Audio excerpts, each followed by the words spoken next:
4월 22일 수요일 새벽 기도회를 하나님께 올려드리겠습니다. 오늘 우리들에게 주신 하나님의 말씀은 신명기 8장 11절부터 20절까지의 말씀입니다. 말씀을 보시면서 함께 읽겠습니다. 내가 오늘 내게 명하는 여호와의 명령과 법도와 규례를 지키지 아니하고 내 하나님 여호와를 잊어버리지 않도록 삼갈지어다.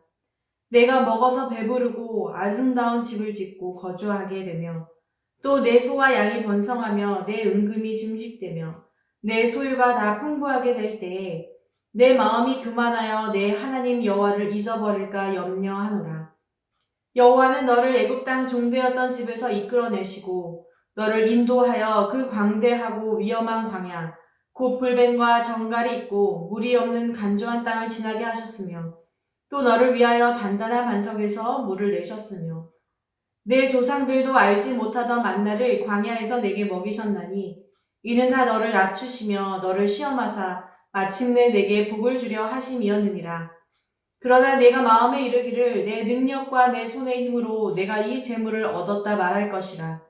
내 하나님 여호와를 기억하라. 그가 내게 재물 얻을 능력을 주셨습니다.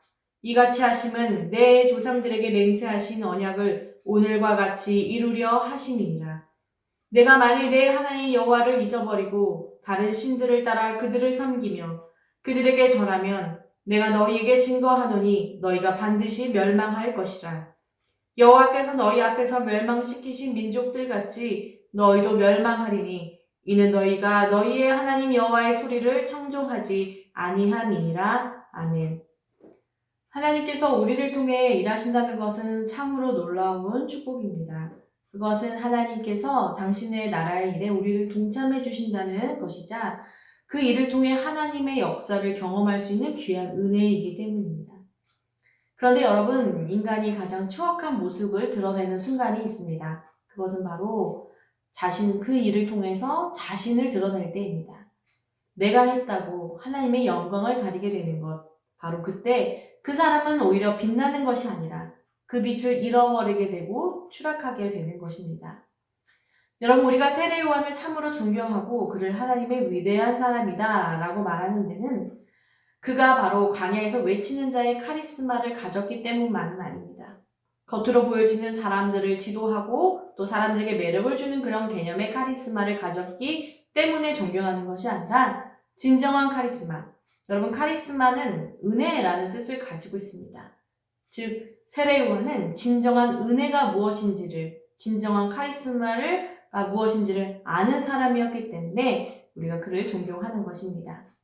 자신이 받은 소명에 감사하고 그 소명을 끝까지 이루어낸 모습, 무엇보다 참 빛이신 예수 그리스도를 드러내고 자랑하기 위하여 자신은 낮아지고 아름답게 새하는 삶을 선택한 것, 바로 이것이 세례 요한의 가장 큰 아름다운 삶, 바로 하나님의 은혜를 아는 모습임을 우리는 기억합니다. 사람이 타락하는 건 한순간이라고 말합니다. 그런데 여러분, 타락의 시작은 언제나 바로 겸손하지 못하는 모습, 하나님이 아니라 자신을 드러낼 때 그 교만으로부터 시작함을 우리는 알고 있습니다. 수많은 리더들, 종교 지도자들이 변질되고 추락하는 이유 역시 바로 하나님의 일이 아닌 자신을 더 드러낼 때 그렇게 추락하게 되는 것을 우리는 많이 보고 있습니다. 은혜가 자랑으로, 교만으로, 또한 그 교만이 하나님을 가리게 될 때 그러한 일들이 생기게 되는 것입니다. 바로 이러한 모습, 이러한 가정을 오늘 성경은 하나님을 잊어버린 사람이라고 표현하고 있습니다. 여러분, 그러면서 모세는 아직 일어나지 않았지만 이스라엘 백성들이 바로 이렇게 하나님을 잊어버리는 교만을 품지 않도록 스스로를 삼가라고 오늘 경고하고 있습니다.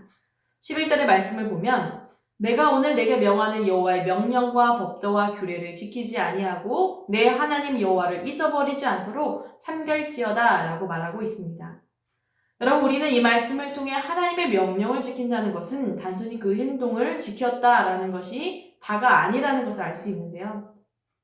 도덕적으로 나는 괜찮아, 또 나는 하나님 말씀을 지켰어가 아니라 하나님의 명령을 지킨다는 것은 바로 그 말씀을 주신 하나님과 함께 살아가고 교제하는 것이기 때문에 바로 하나님의 명령을 지킨다는 것은 바로 하나님과 함께 하는 것이라고 말하는 것입니다. 하나님께서 그들에게 사랑으로 주신 그 말씀을 통해 하나님을 더욱더 알게 되는 것, 하나님과 더불어 살아가는 것이 명령을 지키는 것이니 여러분, 하나님의 명령을 지키는 사람은 절대로 하나님을 잊어버릴 수가 없게 되는 것입니다. 그런데 12절의 말씀부터 14절의 말씀 앞부분까지 모세는 어떤 상황에 대하여 굉장히 염려하기를 시작합니다. 여러분, 어떤 상황입니까? 말씀을 보면 내가 먹어서 배부르고 아름다운 집을 짓고 거주하게 되며 또 내 소와 양이 번성하며 내 은금이 증식되어 내 소유가 다 풍부하게 될 때를 모세가 염려하고 있음을 봅니다. 여러분, 이 삶은 사실 어떤 삶입니까? 아주 넉넉하고 삶이 번성할 때의 모습입니다. 사실 이 말을 한마디로 한 단어로 표현하면 바로 복된 삶입니다. 하나님께서 이스라엘 백성들에게 베풀어 주시겠다고 약속하신 번성과 축복의 삶을 오늘 그려주고 있기 때문입니다. 그런데 하나님이 다 주신 것들인데 왜 이 하나님이 주신 것에 대하여 모세는 염려하고 있을까요? 여러분, 그 말씀을 14절에서 이렇게 드러내고 있습니다. 내 마음이 교만하여 내 하나님 여호와를 잊어버릴까 염려하노라 라고 말입니다. 모세가 염려하는 것은 그들이 복을 받아서가 아닙니다. 복을 받고 누리는 그들의 마음이 교만해질까봐를 염려하고 있는 것입니다. 하나님의 복을 받은 이스라엘 백성들이 그 복의 넉넉함에 빠져서 그 복의 근원이신 하나님을 잊어버릴까봐 그 복이 너무 풍족하여 하나님을 찾지 않을까봐 염려하며 경고하고 있는 것입니다. 여러분, 소유가 많으면 많을수록 감사할 텐데 왜 이것이 우리들에게 하나님을 잊어버리게 되는 이유가 될까요? 사실 우리가 여기서 우리는 한 가지 사실을 더 알 수가 있는데요. 소유가 많을 때도 소유가 없어 결핍이 우리 가운데 심할 때도 모두 우리는 시험을 받을 수 있다라는 것입니다. 여러분, 결핍이 심할 때에는 우리가 어떤 시험을 받게 됩니까? 하나님이 나를 도우시지 않는다라고 여기면 원망하게 됩니다.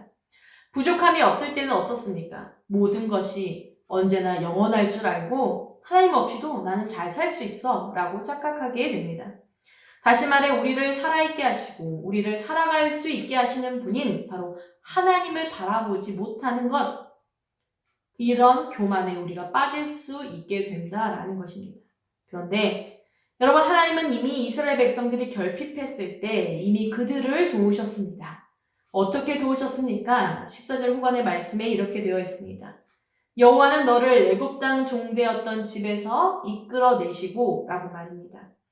하나님은 이스라엘 백성들, 그들이 바로 애굽 땅, 남의 나라의 종되었던 바로 고통 중에 있었을 때 이미 그들을 이끌어내신 분임을 말씀해 주시고 다시 기억해 주십니다.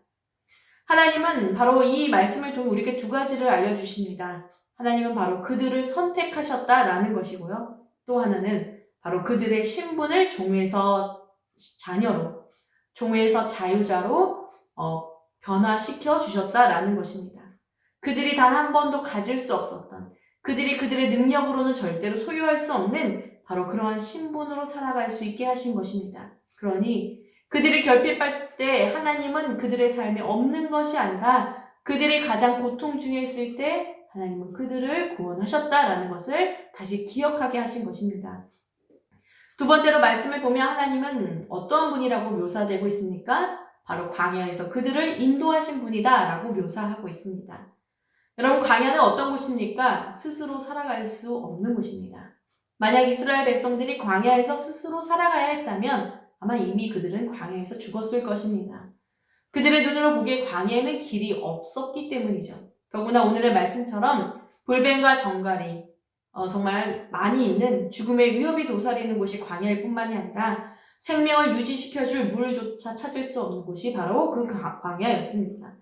그런데 그들이 그곳을 통과할 수 있었던 이유는 무엇입니까? 바로 하나님 때문이었습니다.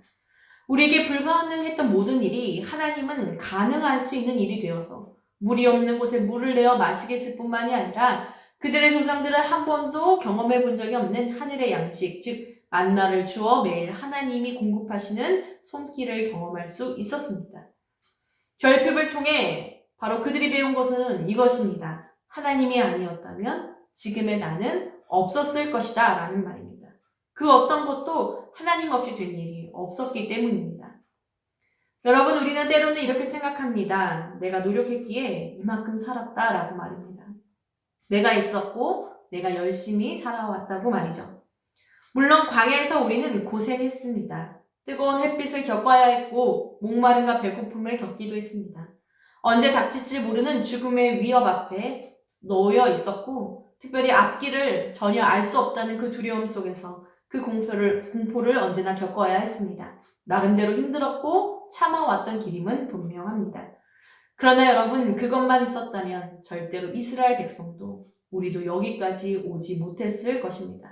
특별히 이스라엘 백성이 온전히 하나님의 은혜로 받게 되는 그 아름다운 땅, 그 땅에서 얻게 된 그 소유는 사실은 매 순간 불신과 불평을 반복해 왔던 바로 그들을 인내하시고 끝까지 당신의 약속을 놓지 않으신 바로 하나님의 사랑 때문에 얻어질 수 있었던 것입니다.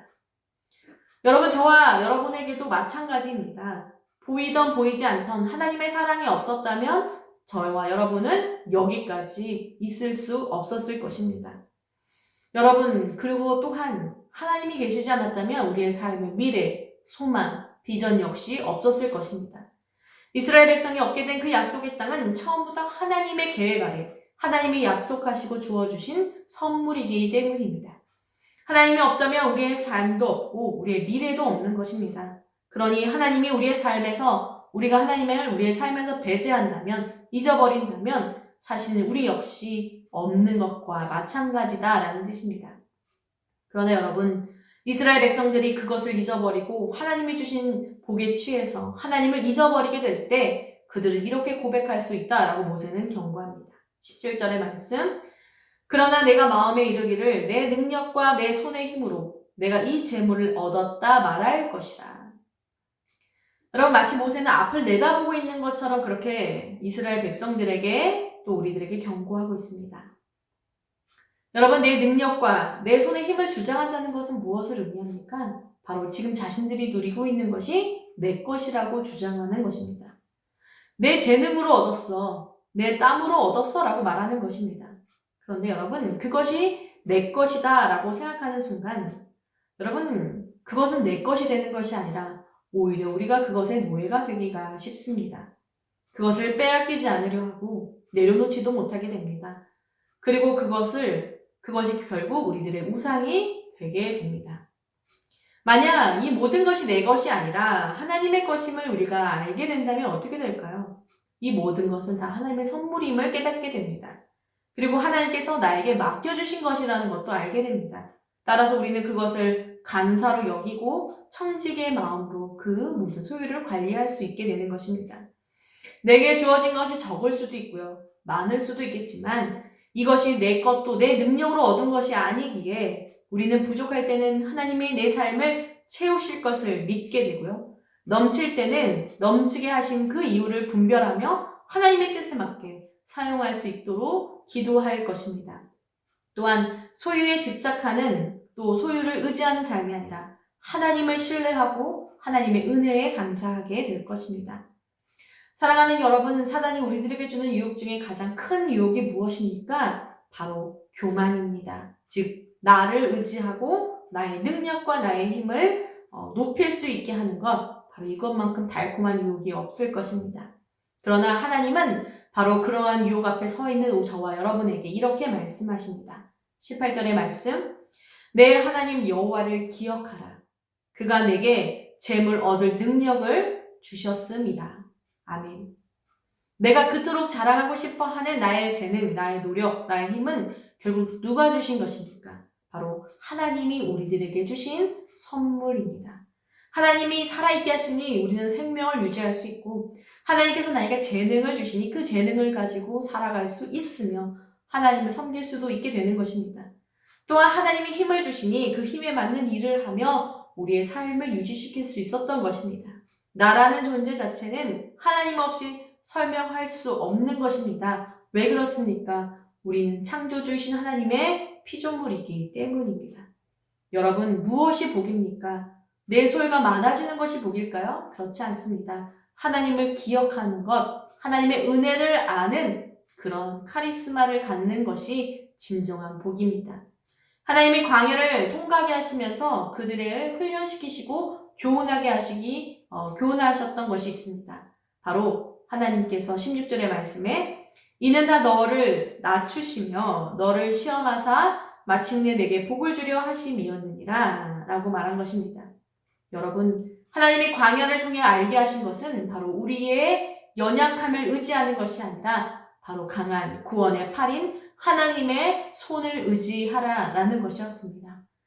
우리를 그저 아무것도 아닌 사람으로 전락시키는 것이 아니라 바로 내가 너와 함께 하고 있으며 내가 너를 기뻐하며 내가 너의 삶의 모든 것을 인도가 있다는 바로 그 하나님을 바라보라라는 것, 나의 연약하고 정말 어리석은 모습으로 나를 드러내지 않는 것, 바로 그 겸손의 삶을 광야를 통해 보여주신 것입니다.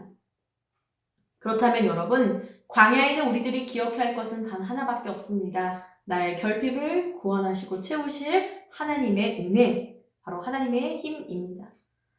여러분, 우리는 수없이 광야를 거쳐왔고 또 앞으로도 거쳐갈 것입니다. 또 우리는 풍족한 태를 만나기도 할 것입니다. 그러나 여러분, 어떠한 상황에서든지 그 상황이 중요한 것이 아니라 여러분, 하나님이 우리와 함께 하실 때 우리가 그 복의 통로로서 삶을 살 수 있다는 것을 기억하는 것, 여러분, 이것이 바로 우리의 복이라는 것입니다. 우리를 선택하셨고 우리를 구원해 주시고 여기까지 은혜로 지켜주신 바로 그 하나님, 우리의 마음에 내가 아니라 바로 그 하나님이 언제나 기억된다면 우리의 소유가 어떠하던 우리는 하나님 안에서 풍성한 삶을 얻게 된다는 것입니다. 여러분, 이것이야말로 진정한 하나님의 약속, 뜻, 복임을 오늘 기억하시기를 바랍니다. 바울은 고린도전서 15장 9절에서 10절의 말씀에 이렇게 고백하고 있습니다. 나는 사도 중에 가장 작은 자라. 나는 하나님의 교회를 박해하였으므로 사도라 칭함받기를 감당하지 못할 자니라. 그러나 내가 나된 것은 하나님의 은혜로 된 것이니 내게 주신 그의 은혜가 헛되지 아니하여 내가 모든 사도보다 더 많이 수고하였으나 내가 한 것이 아니요 오직 나와 함께 하신 하나님의 은혜로라 라고 말합니다. 여러분, 그는 언제나 자신이 어떤 사람인지를 기억하고 있었습니다. 사도 중에 가장 작은 자이며 하나님을 박해했던, 주님을 박해했던 사도라 칭함받기를 감당할 수 없는 자임을 기억했습니다. 그러나 그런 자신을 하나님께서 그럼에도 불구하고 사도로 삼아주신 것, 하나님의 은혜를 기억하고 있습니다. 또한 그는 모든 사도들보다 더 많이 수고하였다라고 말하고 있는데 왜 그가 그렇게 수고하며 또 그렇게 했다고 말하고 있을까요? 바로 자신에게 주신 하나님의 은혜를 헛되지 않게 하기 위해서라고 고백하고 있습니다. 우리가 하나님의 은혜를 진정으로 깨닫고 감사한다면 그의 올바른 맞는 행동은 그 은혜가 헛되지 않도록 합당한 삶을 살아가는 것입니다. 우리에게 주신 하나님의 복에 감사할 뿐만이 아니라 그 하나님을 기억하며 하나님이 우리에게 원하시는 그 뜻을 살아가는 것, 여러분, 그것이 진정으로 은혜에 맞는 삶을 살아가는 것입니다. 또한 중요한 것은 바울이 자신이 그렇게 많이 수고했지만 그것은 자신이 한 것이 아니다라고 고백하고 있습니다. 내가 한 것이 아니요 오직 나와 함께 하신 하나님의 은혜로다라고 말하고 있습니다. 여러분, 이것이야말로 정말로 중요한 고백이자 저와 여러분의 진정한 고백이 되기를 기도합니다. 그냥 내가 겸손한 척 내가 한 것이 아니야 라고 말하는 것이 아니라 그가 그렇게 전할 수 있고 뛸 수 있고 그가 그 위험한 상황 속에서도 모든 것을 더욱더 열심히 감당할 수 있었던 것은 그와 언제나 함께 하셨던 하나님이 그를 통해 역사하셨기 때문이라는 진정한 고백을 그가 드린 것입니다. 하나님의 은혜를 아는 사람은 바로 이렇게 끝까지 하나님을 기억하며 하나님의 축복 안에 머무를 수 있음을 고백합니다. 사랑하는 여러분, 오늘 하루가 여러분에게 하나님의 은혜를 묵상할 수 있는 하루가 되기를 원합니다. 내가 결핍할 때도, 내가 풍족할 때도, 그리고 지금도 역시 나와 함께 하시고 나를 불러주시고 선택하여 구원하여 주신 그 하나님을 기억하며 여러분의 삶 속에 계셨던 그 하나님을 바라보시기를 원합니다. 무엇보다 여러분, 우리도 세례 요한처럼 바울처럼 그 은혜를 기억하며 우리에게 맡겨주신 바로 그 선물, 청지기의 사명을 감당하며 모든 것이 하나님의 은혜였습니다 라고 고백하는 온전히 주님만 자랑하는 저와 여러분이 되기를 기도합니다. 여러분, 내 것을 주장한 둘째 아들, 아버지의 유산을 들고 나아갔던 그 아들은 스스로의 지혜와 힘으로 모든 소유를 다 낭비하였습니다. 내 것을 아무리 많이 가진다 할지라도 그것을 주신 하나님을 소유하지 못한 사람은 사실은 아무것도 가지지 않은 빈 껍데기에 불과한 사람이라는 것을 우리는 기억해야 합니다. 그러나 여러분, 바로 그 자리, 실패의 자리에서도 다시 아버지를 기억한 그 아들은 결국 아버지를 만나고 아버지를 얻는 복, 즉 아버지가 주시는 참된 평안과 사랑과 보호를 얻게 되었습니다. 오늘도 여러분과 저를 통해 빛나시는 아버지 하나님, 그 하나님의 은혜와 사랑이 우리의 삶을 통해 펼쳐나갈 수 있도록 여러분, 내가 아니라 하나님의 은혜를 감사하며 그 은혜에 보답하는 합당한 삶을 살아가는 만나교회 모든 성도님들이 되시기를 원합니다. 그 복된 삶을 여러분이 살아갈 수 있기를 기도합니다. 이 시간 우리에게 주어진 말씀을 기억하며 또 기도 제목을 바라보며 함께 기도하도록 하겠습니다.